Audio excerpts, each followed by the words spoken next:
White হাউসের ইতিহাসে এমন ঝলমলে বাথরুম নাকি আগে দেখা যায়নি কখনো। এমন ঝকঝকে আয়নার মতো সাদা কালো মার্বেলের ছোঁয়া আর সোনালী রঙের আভা দেখে সমালোচকদের চোখ যেন উঠছে কপালে। কেউ কেউ তো মন্তব্যও করে বসেছেন, এটি কোনো বাথরুম নয়, বরং রাজপ্রাসাদের মতো কোনো প্রদর্শনী ঘর।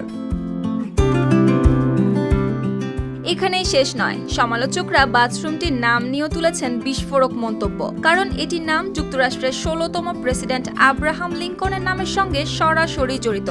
হোয়াইট হাউসের ভেতরে যে কক্ষটি লিঙ্কন বেডরুম নামে পরিচিত, তার সঙ্গে সংযুক্ত ছিল এই বাথরুম। আর বহু বছর ধরেই এটি ওই নামেই ছিল পরিচিত। কিন্তু প্রশ্ন হলো, এতদিন যেটি লিঙ্কন বাথরুম নামে ছিল পরিচিত, সেটিকে নিয়ে কেন এত সমালোচনা?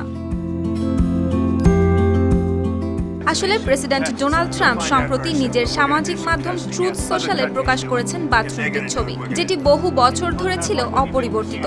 সেটি এখন বদলে গেছে পুরোপুরি। দেয়ালে নতুন মার্বেল, মেঝেতে মিরর ফিনিশ আর সোনালী রঙের ঝলক, সব মিলিয়ে লিঙ্কন বাথরুম যেন হয়ে উঠেছে বিলাসিতার প্রতীক।